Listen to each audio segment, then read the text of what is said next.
for that race. I was trying to run within 30 minutes of my time 30 years earlier. I accomplished that mission.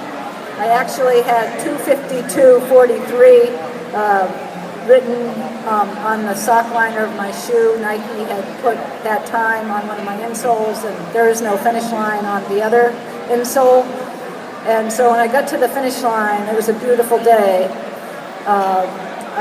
My husband and children were on the sidelines, and one of the men from John Hancock, who handles all the elite athletes, helped me get my shoe off so I could show my family I accomplished my goal.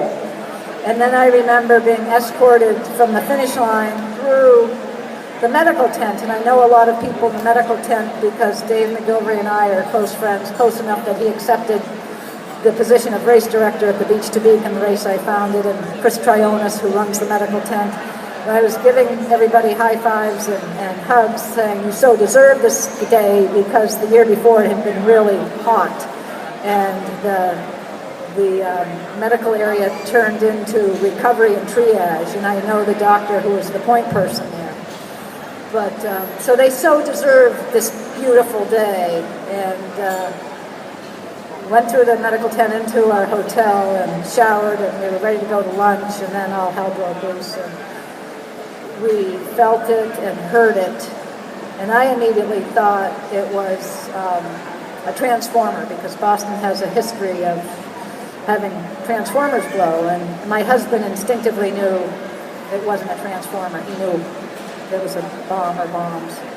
And so he ushered us out of the hotel room down and toward the basement, but we got stopped in the lobby. There was a knockdown, and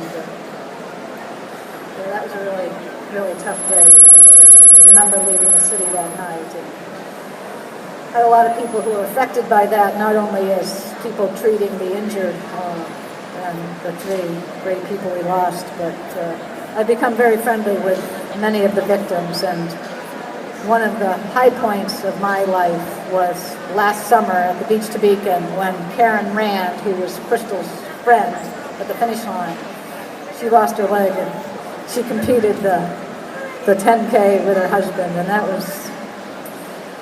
was pretty special. So there's healing in our sport despite the devastation that happened that day, and I don't think there are many sports where you can celebrate that with elite runners like Meb did, and with the back of the pack runners who maybe never thought they'd run a race. And you know, when I mentioned the idea to Karen, she just sort of laughed, and then she said, "I'm going to take that seriously." And so yeah, that was pretty cool.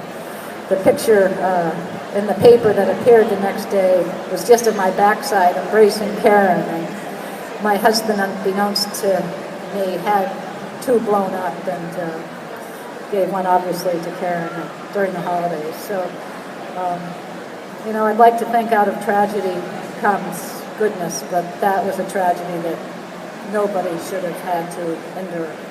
Well, you are absolutely inspirational to me, and I believe